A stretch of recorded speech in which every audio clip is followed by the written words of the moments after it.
Because I'm a lunatic, I'm making my first violin without professional training. And a lot of you have followed along with me on my journey. And now I figure it's time for an update and story time and a little music. This one's definitely for those of you that have been following along with me very closely. It really blows my mind when I think about it, that the fact that there are perfect strangers that I've never met and will never meet just out there on the internet who are massively emotionally invested in my journey. And that's mind-blowing. And y'all will never know how grateful I am for your support and your kind words. Y'all, I've reconnected with somebody in this area that can actually teach me this stuff. And now, story time. Picture me as a goofy cello-playing 19-year-old kid who just landed his first big boy job at a musical instrument store. It was a pretty cool job to have as a 19-year-old. Got to meet some cool people working there. It was the kind of place that they sold pianos, guitars, sheet music. They rented band and orchestra instruments, that sort of thing. Just your general music store. But there was this guy that worked there named Mike. He was the string instrument repair guy. And Mike's technical skills and sheer know-how was amazing to me. He was also a violin maker and a bow maker. And the bows that he makes, that's the first part where it really got my attention, because I play cello and he had only made a handful of violins at the time, so I couldn't play on one of his cellos because he hadn't made any yet. But he had made some cello bows, and I tried one of his bows, and I'll be damned, but that bow managed to pull sounds out of my instrument that I had never been able to achieve before. And this is where he said two things that completely blew my mind. The first one, he says that in his estimation, it's harder to make a good bow than it is to make a good violin. What? It's just a really difficult thing to get right, apparently. And the other thing that he said that completely baked my noodle is when he was holding up, well, pretend this is my cello and pretend this is a bow, is that he said, "This is your instrument. This is your amplifier." What? Really interesting guy. But what really intrigued me was seeing the caliber of handwork that he was capable of with his repairs and with the bows and the instruments that he made. And as a person that loves working with their hands, this really got my interest. But as an untrained 19-year-old kid with no woodworking experience, but who still loved the idea of woodworking, it was intoxicating to me. I worked at that shop for about a year and a half, and then I got hired on at a fine violin shop across town that was more up my alley, that was geared towards just violins, violas, and cellos and basses, and loved working there. Unfortunately, there was a conflict with the owner, went through something of a personal crisis while working there, brought down everyone's morale. I was looking to maybe go to college around that time anyway, so I saw that as my cue to exit. He barely remembered my name, and that's okay, because it's literally been decades since I have talked with the guy. But I've thought about him constantly, just as somebody that has inspired me artistically and professionally. I even told him, I said, between you and the other maker that was on staff at the violin shop that I worked at, you two guys are the only two people that I've ever worked with that I respected professionally and experienced professional envy for what they do. Those are the only two guys that I've ever worked with that I thought, man, I would love to have their job. Anywhere else that I've ever worked at, I don't care. I don't care about the place I work at now. It pays the bills, but I don't care about it. Whenever I left that world, I still kind of regret it to this day in a lot of ways, because I felt and still feel ever since then being so cut off intimately from the classical music world that I've been living in exile ever since then. There's no job that I've had since then that has felt right, that I truly belong. And that was my dream job. And unfortunately, I couldn't go back to it because of the conflicts that I'd had with the owner. That owner has since passed away, and Mike still does work for them independently. Last Monday, I was homesick from my day job. I had a mild case of COVID. I've had worse colds, to be honest. Thank you, vaccine.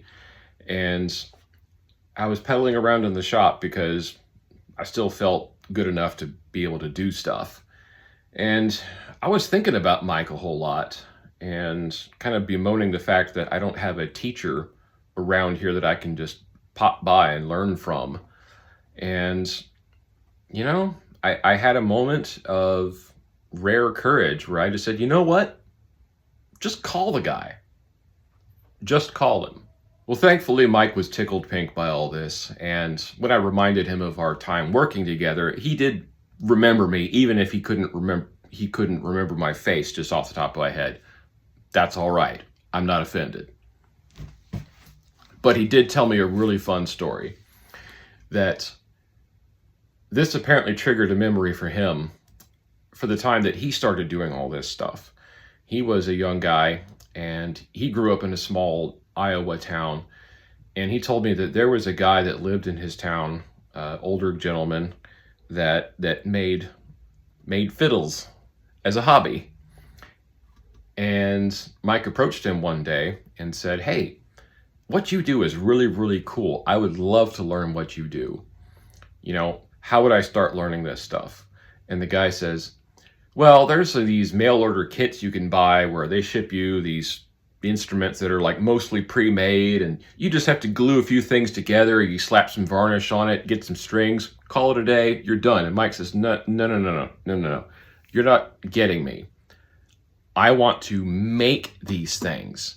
I want to start with a piece of wood, and I want to end up with a violin that I have made myself. And then he said the guy's expression completely changed. His smile disappeared from his face, and his face dropped, and he looked at him and said, it's like a cancer. You'll build one, and you'll be kind of okay with it. You'll be happy that you made one, but you know that you can do better the next time, so you'll want to do another one. And then that one won't be perfect, and you know you can do better on the next time. It just keeps going. It's like a cancer. And Mike's like, okay, I still want to do it.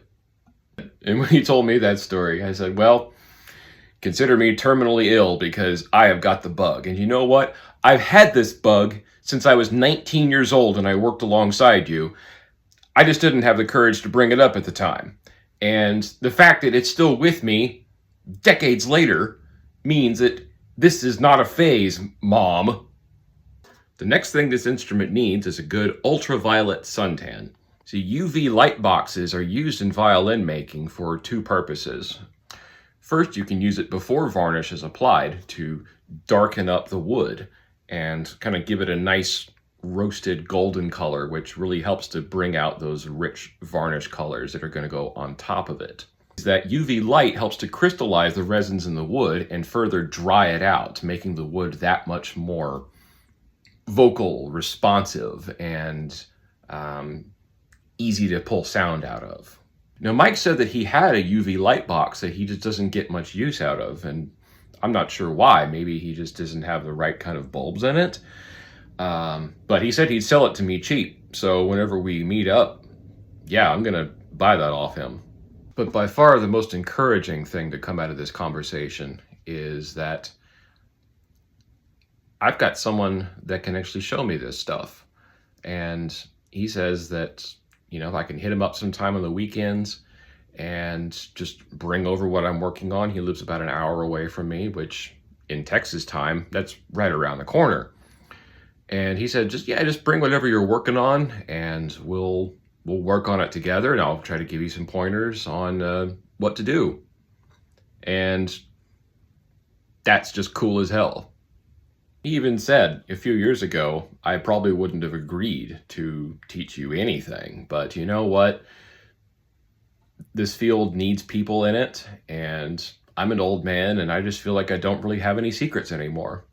But I am so excited to reconnect with Mike and physically learn from somebody in person, because there's only so much that you can get from internet videos, books, and magazine articles. And I'll leave you with a little snippet of recording, not one, but two of Mike's cellos being played side by side. The price tag for one of his cellos is $35K, and he can command those prices because of how these instruments sound and how they will gain value over the course of their life. String instruments, good ones anyway, are kind of like the opposite of cars, where they lose value when you drive them off the lot. String instruments, that value just goes up and up and up and up.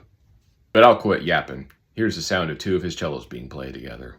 Hello, my name is Mike Sheriff, and I've recently made two cellos.